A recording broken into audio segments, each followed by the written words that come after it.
نام لے کر پاکستان پر تنقید کرتے ہیں، در حقیقت وہ اسلام پر تنقید کر رہے ہیں، کیونکہ پاکستان اسلامی جمہوریہ پاکستان ہے اور اسلام کے نام پر بنا ہے، اور اس کے اندر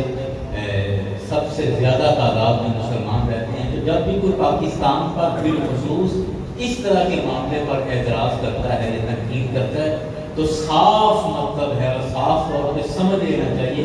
کہ یہ ایک ملک پر تنقید نہیں کر رہا بلکہ یہ دین اسلام پر تنقید کر رہا ہے۔ اس وجہ سے میں یہ نام لے رہا ہوں۔ کہا جاتا ہے کہ پاکستان کے اندر درندگی اور وحشت اس قدر عام ہو گئی ہے کہ وہاں عورت کو بڑا دبا کے رکھا جاتا ہے، عورت کو لونڈی اور غلام بنا کے رکھا جاتا ہے، اور پاکستان کے اندر عورت کے حقوق ادا نہیں کیے جاتے، اور عورت کو بالکل ایک غلام کی سی حیثیت دیتی ہے، نکرانی اور قیدی کی حیثیت سے رکھا جاتا ہے۔ جس کا دل چاہتا ہے وہ عورت کی عزت کو پامال کر دیتا ہے۔ یہ ایک تصور دیا جا رہا ہے، اور یہ در حقیقت پاکستان کا نقشہ نہیں کھینچا جا رہا، در حقیقت یہ اسلام کا نقشہ کھینچ کے لوگ جو غیر مسلم ہیں وہ ایک دوسرے کو بتا رہے ہیں کہ یہ حال ہے مسلمانوں کا یا یہ ہے مسلمان۔ یار نگرانی کہ میں جیسے پہلے عرض کر رہا تھا کہ اس قدر گر گئے ہیں کہ ایک وقت تھا کہ لوگ مسلمانوں کو دیکھ کر مسلمان ہو جایا کرتے تھے، مسلمانوں کو دیکھ کر مسلمان ہو جایا کرتے تھے۔ آپ کو پتہ ہے کہ جب اس ہمارے علاقے میں بر صغیر میں اسلام اتنا زیادہ کیسے پھیل گیا، محمد بن قاسم جب آئے اور یہاں لوگوں کو اسلام کا تعارف ہوا اس خطے کے اندر، تو سب سے زیادہ جو لوگوں کے مسلمان ہونے کی وجہ تھی وہ کیا تھی؟ وہ وجہ یہ تھی کہ لوگ اس وجہ سے مسلمان ہوئے آج سے 500 600 سال یا 700 سال پہلے 800 سال پہلے جو زیادہ تعداد میں لوگ مسلمان ہوئے ہیں وہ اس وجہ سے ہوتے تھے، کہتے تھے کہ ان مسلمانوں میں انصاف بہت کیا جاتا ہے، ان مسلمانوں میں امیر غریب کو ایک نظر سے دیکھا جاتا ہے، اس لیے لوگ مسلمان ہو جاتے تھے۔ کیونکہ ہندوؤں کے اندر کئی ایسے قبیلے تھے جن سے نفرت کی جاتی تھی اور جن سے ہاتھ بھی نہیں ملایا جاتا تھا، جن سے بات کرنا بھی منحوس سمجھا جاتا تھا، لیکن مسلمان ان کو بھی عزت دیتے تھے۔ وہ کہتے تھے کہ پھر ہم وہاں جائیں جہاں ہمیں عزت ملتی ہے، تو وہ پھر آہستہ آہستہ اسلام قبول کرنے لگے۔ تو میں اس لیے عرض کر رہا ہوں کہ ایک وقت تھا کہ مسلمانوں کو دیکھ کر لوگ اسلام قبول کر لیتے تھے، لوگ مسلمان ہو جاتے تھے، اور آج ایک یہ وقت آ گیا ہے، ایک ایسا وقت ہے جس سے ہم گزر رہے ہیں کہ کئی لوگ جب اسلام کا مطالعہ کرتے ہیں، اسلام کو پڑھتے ہیں، رسول اللہ صلی اللہ علیہ وسلم کی زندگی کو پڑھتے ہیں، تو ان کا دل کرتا ہے کہ میں مسلمان ہوں، میں اسلام قبول کر لوں، لیکن جب وہ مسلمانوں کو دیکھتے ہیں، مسلمانوں کے حالات دیکھتے ہیں، ہمارے کردار کو دیکھتے ہیں، تو وہ پھر کہتے ہیں کہ نہیں، ہم جہاں ہیں اس سے بہتر تو ہم اپنے مذہب نہیں ہیں، تو جہاں ہیں ٹھیک۔ تو ایک زمانہ تھا کہ ہمارے جنازے لوگوں کو ایمان دے رہے تھے، ہمارے چلتے پھرتے لوگ، ہمارا کردار لوگوں کو ایمان دے رہا تھا، اور آج ایک ایسا زمانہ ہے کہ آج ہمارا کردار اسلام قبول کرنے والوں کو منع کر رہا ہے، اسلام قبول کرنے والوں کے درمیان رکاوٹ بن گیا ہے۔ کہتے ہیں مسلمان تو ہو جائیں، لیکن مسلمانوں کے حالات دیکھ کے کہتے ہیں چلو جہاں ہیں وہیں پہ ٹھیک ہے۔ یار میں اس لیے عرض کر رہا ہوں کہ ہم اس قدر گر گئے کہ ہماری حرکتوں سے ہمارا دین بدنام ہونے لگ گیا، حالانکہ ان حرکتوں کو دین کوئی اپریشیٹ نہیں کرتا، دین ان حرکتوں کی تعریف نہیں کرتا۔ حقیقت یہ ہے کہ ہم خود اسلام پر عمل نہیں کر رہے، ہم خود اسلام کی مخالفت کر رہے ہیں، اور پھر ہماری حرکتوں سے ہمارا مذہب پوری دنیا کے اندر بدنام ہو رہا ہے، اور ہمیں اس چیز کی ذرا بھی فکر نہیں ہے، ذرا بھی ہمیں پرواہ نہیں ہے کہ ہمارا یہ عمل، ہماری یہ حرکت یہ پوری دنیا دیکھے گی، اور دنیا پھر یہ کسی کا، دنیا ہمیں نہیں جانتی، دنیا کو نہیں پتا کہ طاہر کون ہے، دنیا کو نہیں پتا کہ احمد کون ہے، سلمان کون ہے، رسول کون ہے، دنیا کو یہ پتہ ہے کہ یہ مسلمان ہیں، دنیا کو یہ پتہ ہے کہ یہ پاکستانی ہیں، اور پھر ہماری حرکتوں سے ہم بدنام نہیں ہو رہے، ہمارا ملک بدنام ہو رہا ہے اور ہمارا دین بدنام ہو رہا ہے، اور ہم لوگوں کے ایمان میں رکاوٹ بن رہے ہیں۔ میں یہ بات اس وجہ سے عرض کر رہا ہوں کہ اسلام نے بے حیائی اور فحاشی کو اتنے زبردست طریقے سے روکا ہے کہ کوئی آدمی تصور نہیں کر سکتا کہ اگر اسلام کے احکامات کو ماننے والا معاشرہ ہو، اسلام کی بات کو قبول کرنے والا معاشرہ ہو، اسلام پر عمل کرنے والا معاشرہ ہو، تو میں کہتا ہوں سوال ہی نہیں پیدا ہوتا کہ وہاں پر زنا کی شرح بڑھنے لگ جائے، سوال ہی پیدا ہوتا کہ کسی کی بہن کو کوئی بری نگاہ سے دیکھ بھی لے، یہ سوال ہی پیدا ہوتا کہ کسی بیٹی کی عزت کو درندے وحشی درندے نوچ سکیں، ایسا ہو ہی نہیں سکتا اگر آپ اسلام کا عمل اور اسلام کا نظام اگر اپنے اوپر نافذ کر لیتے ہیں۔ تو ہم نام کے مسلمان ہیں، لیبل لگا ہوا ہے کہ مسلمان ہیں، حرکتیں ساری وہ کہ جو اسلام کے خلاف ہیں، اور پھر ہماری ان حرکتوں سے ہمارا دین، ہمارا مذہب جو پوری دنیا میں بدنام ہو رہا ہے، ہمیں اس چیز کا احساس نہیں ہے۔ آپ سوچیں اللہ اکبر کہ یہ وہ دین ہے کہ جس دین کو ایک ایک بندے تک پہنچانے کے لیے صحابہ کرام نے کتنی تکلیفیں اٹھائی ہیں، کتنی پریشانیاں اٹھائی ہیں۔ رسول اکرم طائف کسی بہت بڑے بر اعظم کا نام نہیں تھا، طائف کسی بہت بڑے ملک کا نام نہیں تھا، ایک چھوٹا سا گاؤں تھا جس میں گرتی کے چند گھر ہوں گے، اور رسول اکرم صلی اللہ علیہ وسلم ان کی تبلیغ کے لیے بھی وہاں پہنچے۔ انہوں نے ستایا، شریر لڑکے مصطفیٰ علیہ السلام کے پیچھے لگ گئے، میرے آقا کو پتھر مارے گئے اور سرکار کا پورا جسم لہو لہان ہو گیا۔ میرے کریم آقا کے جوتے نالین مبارک اس خون سے بھر گئے۔ آپ اندازہ کر سکتے ہیں وہ کس قدر تکلیف میں عمل ہوگا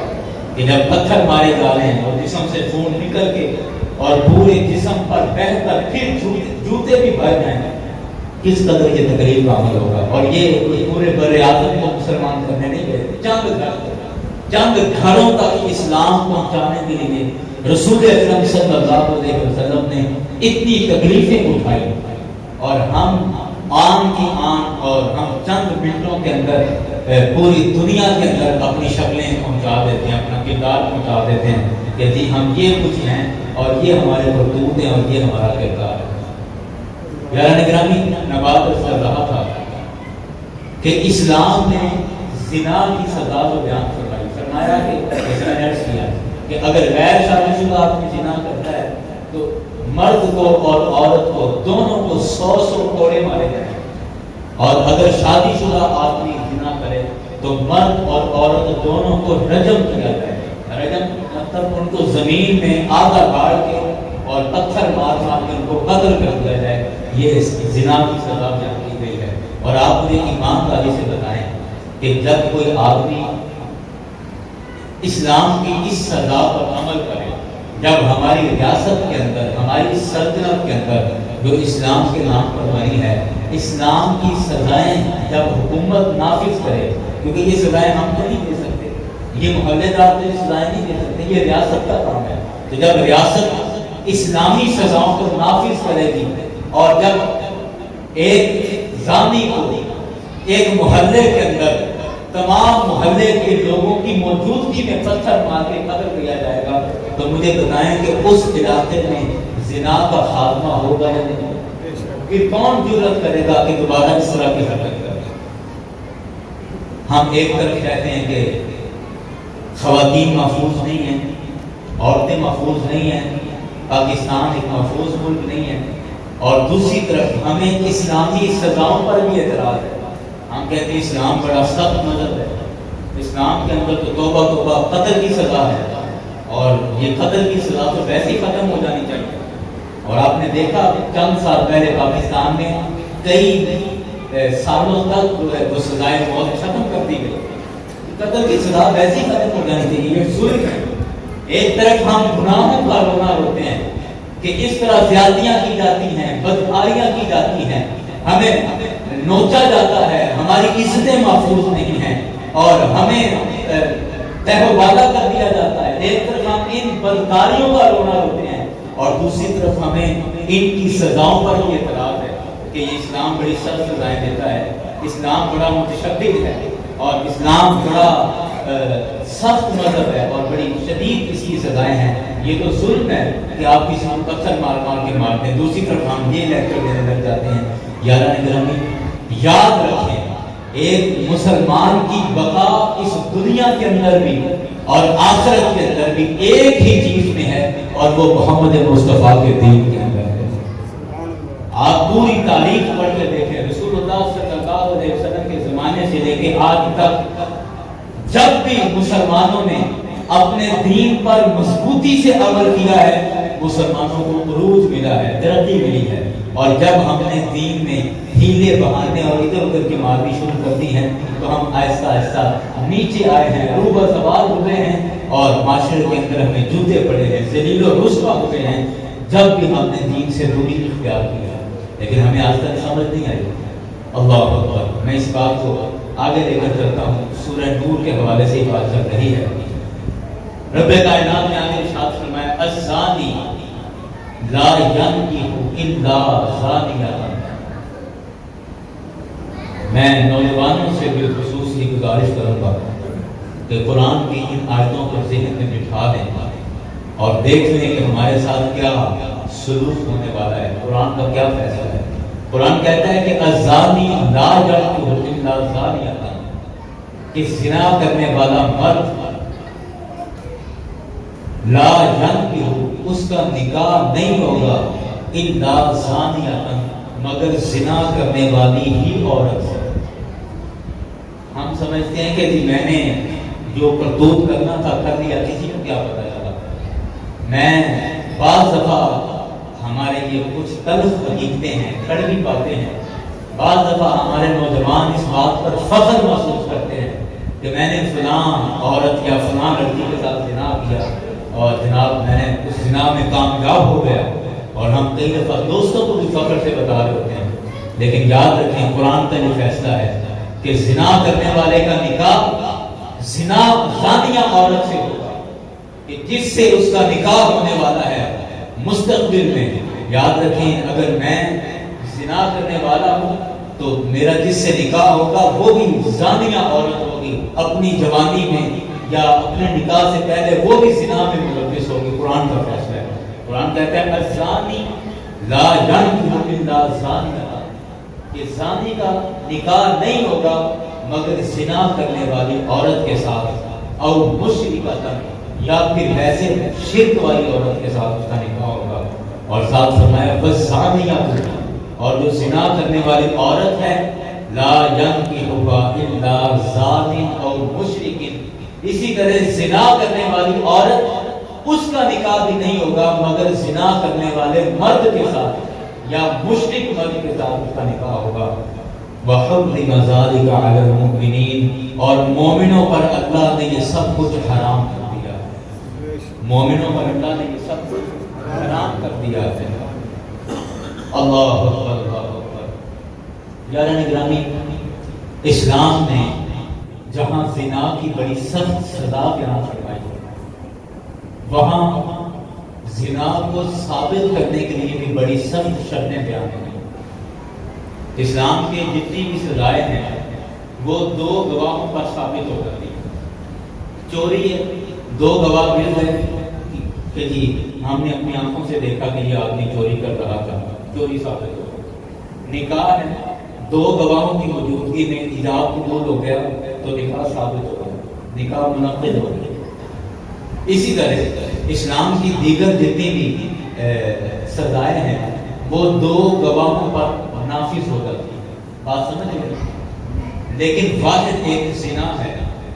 کہ اسلام نے اس کے لیے 4 گواہوں کی شرط رکھی ہے۔ اس کے لیے بولیں 4 گواہوں کی شرط رکھی ہے۔ کیوں؟ اس کی وجہ یہ ہے کہ جس قدر سخت سزا دی گئی ہے تو ایسا نہ ہو کہ ایک دوسرے پر کوئی تہمت لگا کے اور ملک پلٹ کر کے 2 دن بندے آپس میں ملتے ہی چلو جی اس کو پھنساتے ہیں اور اس کو قتل کراتے ہیں، کہہ دیا کہ ہم نے اس کو زنا کرتے ہوئے دیکھا ہے اور اس کی گواہی دے۔ ایسا نہیں، فرمایا کہ جب تک 4 آدمی زانی کے گواہ نہیں بنتے، اس وقت زانی کو اس کی سزا نہیں ملے گی، اس کی سزا نافذ نہیں ہوگی جب تک اس 4 گواہ اس کی گواہی نہیں دیتے. ایک بات. اور دوسری بات یہ جو اسلام نے بیان کی کہ ہمارے ہاں ایک رواج ہے، اور یہ بھی میں بڑے دکھ کے ساتھ عرض کر رہا ہوں، ہمارے ہاں یہ ایک رواج پڑ گیا ہے کہ ہم کسی کو بھی کسی پر بھی زنا کی تہمت لگاتے ہوئے سوچتے نہیں ہیں. کسی نے بڑی آہستگی کے ساتھ آگے ہمارے کام میں کہہ دیا فلانا بندہ میں ادھر کیا فلانے کو چکر، یا میں نے اس کو کوئی غیر شرعی حالت میں دیکھا اس کو فلاں کے ساتھ،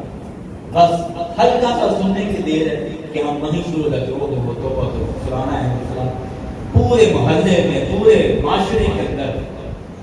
بغیر تصدیق کیے، بغیر پتہ کروائے، بغیر تحقیق کیے ہم ہلکی سی اس طرح کی خاص طور پہ بات کو ہم فوراً مشہور کر دیتے ہیں، فوراً پھیلا دیتے ہیں، اور ایسا ایسا ایک ایک کر کے ہم پورے گاؤں کے اندر پورے معاشرے کے اندر یہ بات عام کر دیتے ہیں کہ فلاں آدمی زانی. سزا دے کوئی نہیں رہا، سزا ریاست دے نہیں رہی، اور ہم ایک تہمت پر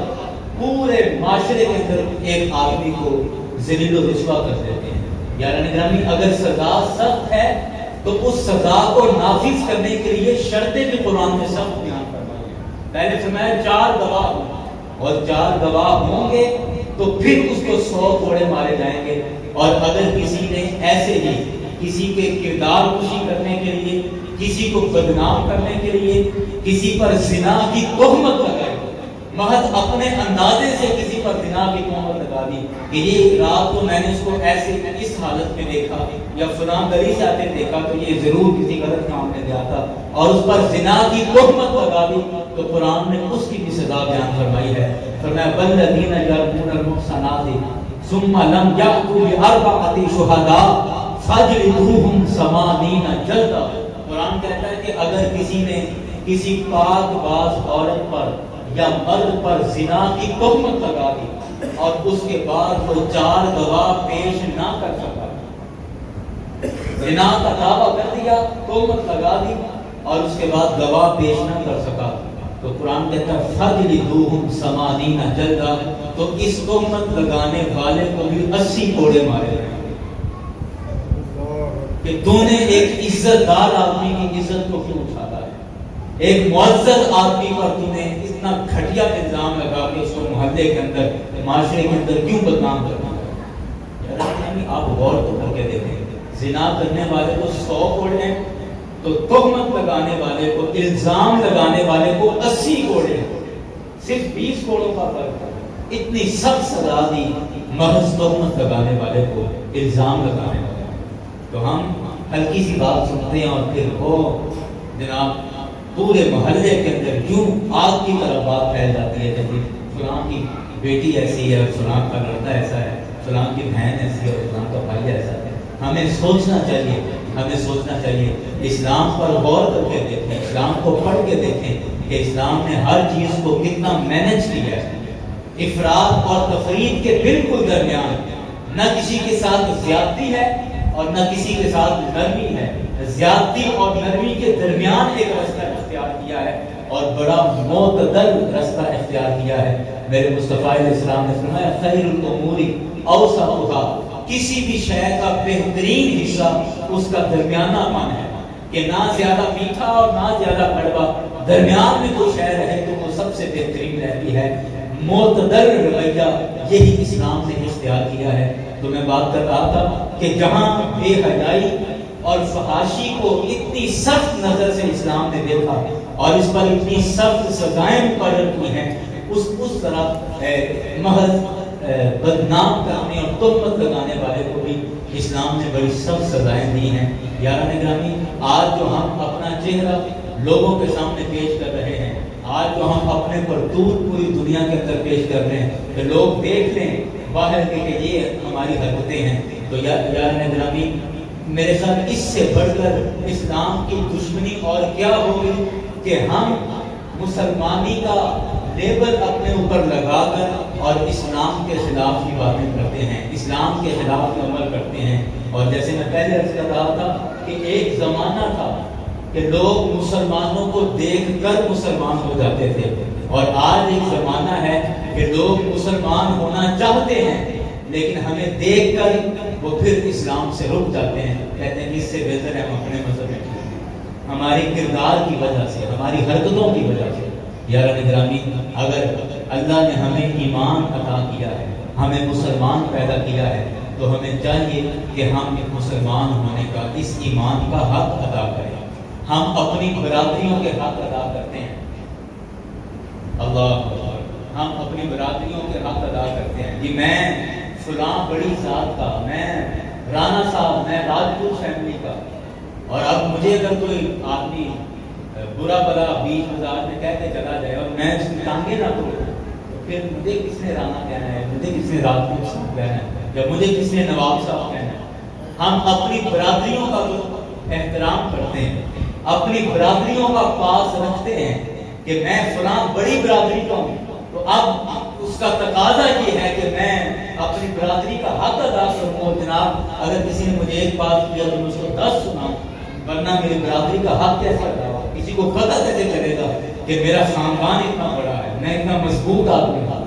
ہم اپنی برادریوں کا اتنا پاس کرتے ہیں، تو کیا ہمارا دین، ہمارا مذہب ہماری برادریوں سے بھی کیا گزرا ہے کہ ہمیں چوری کرتے وقت شرم نہیں آتی، دین کا احساس نہیں ہوتا؟ ہم سڑک پہ چلتے ہوئے ٹرالوں سے گندے کھینچ لیتے ہیں اور سمجھتے شاید یہ ہمارا حق ہے، اور یہ کوئی چوری نہیں ہے. ہاں یہ واقعی چوری نہیں، یہ ڈاکہ ہے، یہ ڈاکہ ڈال رہے ہیں، ہم سریعام لوٹ کھسوٹ کر رہے ہیں، اور اس بات پر کوئی شرم نہیں آتی. اور اگر کسی سے کہا بھی جائے تو کہتے جناب کھان پین کی کافی چوری ہوتی ہے، کھانے پینے کی چوری نہیں ہوتی. تو آپ مجھے بتاؤ کہ رات کو دکان کا تالا توڑ کے چینی چوری کر لو، کھانے پینے والی چیزیں، گھی چوری کر لو، کھانے پینے، آٹا چوری کر لو، بھئی چوری کیوں انسان کرتا ہے؟ کھانے پینے کے لیے تو کرتا ہے، کہ کھانے پینے کی چوری کیوں کرتی ہے؟ چوری کر کے مسجد میں پیسے تھوڑی دیتے ہیں. چوری کر کے وہ مال کیا کرتا ہے؟ اپنے اوپر خرچ کرتا ہے نا، اپنے بچوں پر خرچ کرتا ہے، کھاتا پیتا ہے. کھانے پینے کے لیے تو چوری ہوتی ہے، اور ہم کہتے ہیں کھانے پینے کی کوئی چوری نہیں. تو یہ چھوٹی چھوٹی حرکتیں ہمارے کردار کو، ہم مسجدوں کے اندر دیکھتے ہیں. میں پہلے کہتا تھا بڑی معذرت کے ساتھ، شاید یہ آج کی تقریر آپ تقریر نہ سمجھیں گے، میرا درد دل ہے جو آپ سے کہہ رہا ہوں، اور یہ شاید وہ ایک روٹین والی جو تقریر ہوتی ہے، تقریر نہیں ہے، لیکن یہ ضروری ہے کہ ہمارے اعمال کی، ہمارے اخلاق اور کردار کی اصلاح. ہماری مسجدوں کے اندر کیا حشر ہوتا ہے جب محافل کے اختتام پر ہم تبرک تقسیم کرتے ہیں؟ مجھے بتائیں ایک پلیٹ چاول کی کیا اوقات ہے، کیا حیثیت ہے؟ اور ہم دیکھتے ہیں کہ اچھے بڑے عزت دار آدمی، سیانے آدمی اور معزز آدمی اس کے پیچھے لوگ ایسے ہوئے رہتے ہیں، کبھی ادھر بھاگ رہے ہیں، کبھی ادھر بھاگ رہے ہیں. مجھے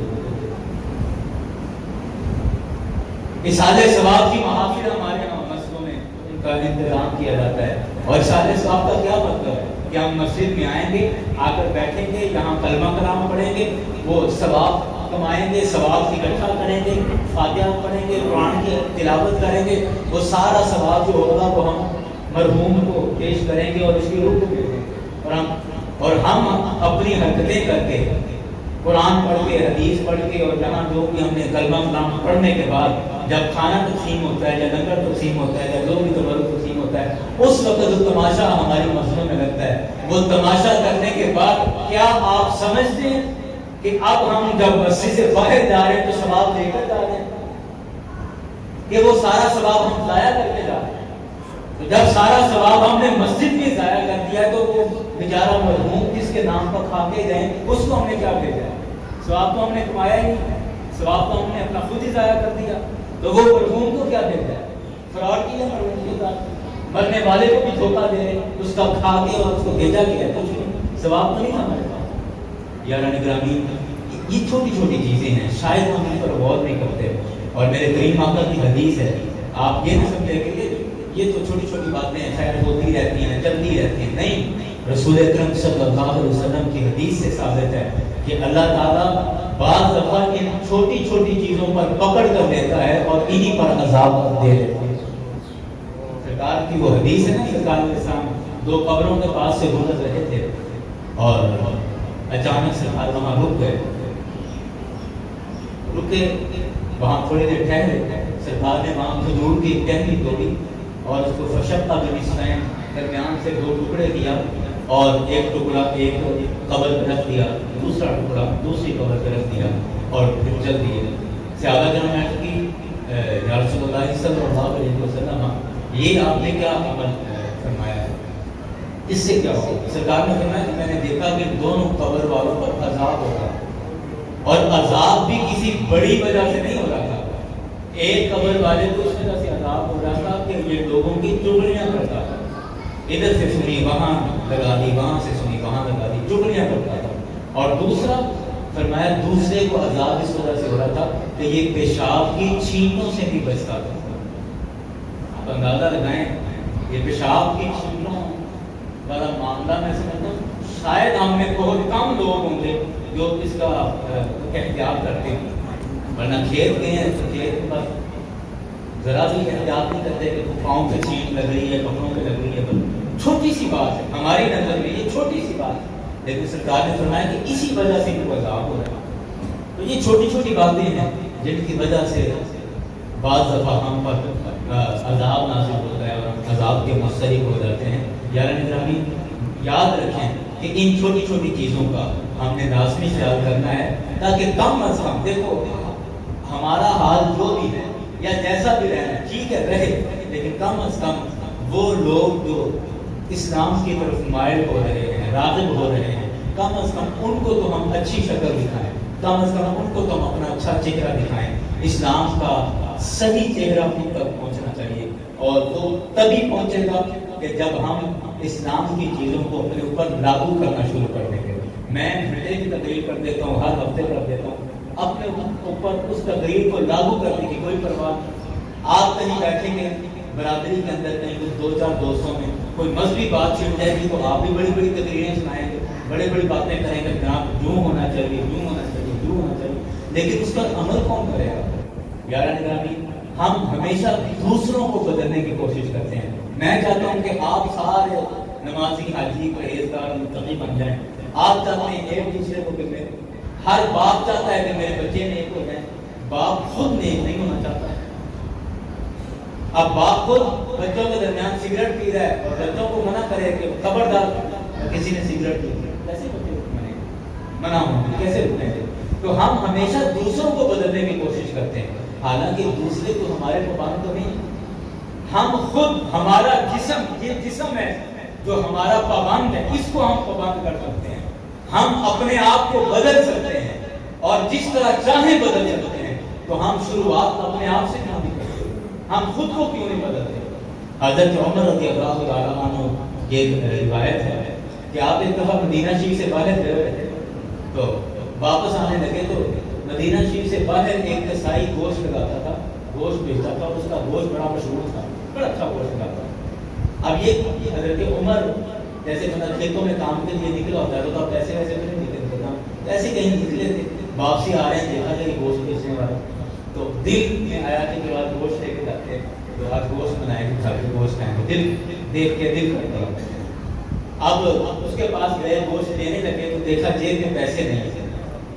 اب فرق صرف اتنا سا تھا کہ گھر جاتے، گھر سے جا کے پیسے نہیں آتے، اتنی سی بات تھی۔ تو پہلے دن میں لا کے چلو میں سے کہتا ہوں کہ آپ گوشت دے دے اور میں ابھی آتا ہوں تجھے پیسے دے دیں، یا کل تجھے پیسے دوں گا، یا شام کو پیسے چکاؤں آئے گا تجھے پیسے دے دوں گا۔ یہ اتنی بات کہنے لگے تو کہتے کہتے پھر رک گئے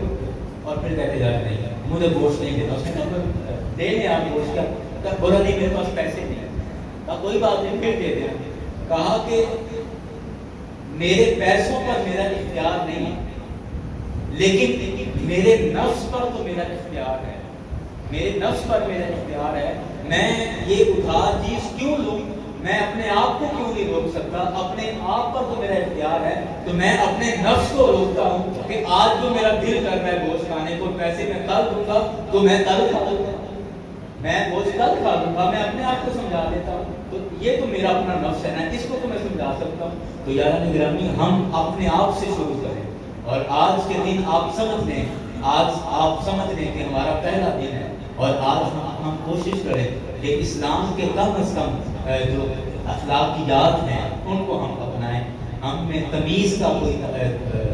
دائرہ نہیں ہے، ہم میں اخلاق کا کوئی دائرہ نہیں. باپ کو گالیاں دے دیتے ہیں اور سمجھ نہیں آتی کہ کیا وہ اولاد ہوگی، کیسی وہ اولاد ہے. دیکھا اپنے آنکھوں سے اور کانوں سے سنا کہ دوستوں میں بیٹھ کے کہتے ہیں میرا بڑھڑا ہے، میرا بڑھڑا ہے، اور جب اس کے سامنے ہو تب ابا جی جی ابو جی ابو، اور دوستوں میں بیٹھ کے بڑھڑا بڑھڑا. یہ ہمارا معیار ہے، اپنے باپ کے ساتھ ہی ہمارا ہے. یار ہمیں سب سے پہلے اپنے اوپر دین کو نافذ کرنا ہے اور دین کے ساتھ جڑ جانا ہے. اور میں کہتا ہوں کہ جس دین کے لیے ہمارے بزرگوں نے وہ قربانیاں دی کہ جن قربانیوں کا ہم تصور بھی نہیں کر سکتے، ہم سے وہ قربانیاں آج دین نہیں مانگ رہا، ہم سے صرف یہی مانگ رہا ہے کہ کم از کم عمل کر لو، اتنا ہی کافی ہے. اور ہم ایسے نالائق ہیں کہ ہمیں صحیح طرح سے عمل بھی نہیں کیا جا رہا. آج دین ہم سے جان کی قربانیاں نہیں مانگ رہا، آج جہاد کا اعلان نہیں ہو رہا، لیکن آج صرف اتنا ہے کہ کم از کم عمل کر لو. اور آج ہمارے لیے عمل کرنا بھی مشکل ہوتا جا رہا ہے، اور یہی ہمارے لیے عذاب ہونا پڑا ہے. یاران گرامی، یہ ساری بات عرض کرنے کا مقصد یہ ہے کہ ہم نے محرم کے اتنے دنوں میں امام علی مقام امام حسین رضی اللہ عنہ کی شان میں، آپ کی عظمت میں اتنی باتیں سنی، اتنے آپ کے قصائد سنے، اتنی آپ کی تعریفیں سنی ہیں، وہ سب اپنی جگہ پر بیٹھا ہیں. لیکن یہ بھی دیکھیں کہ انہوں نے اسی دین کے لیے جان قربان کی ہے جس دین کو عمل کرنا ہمارے لیے مشکل ہوا پڑا ہے. تو ہم کم از کم عمل تو کر لیں، یہی ہمارے لیے کافی ہے. اللہ تعالیٰ ہم سب کو دین پاک کے ساتھ جڑے رہنے کی توفیق عطا فرمائے، اور اس پہ عمل کرنا ہم سب کے لیے آسان ہے.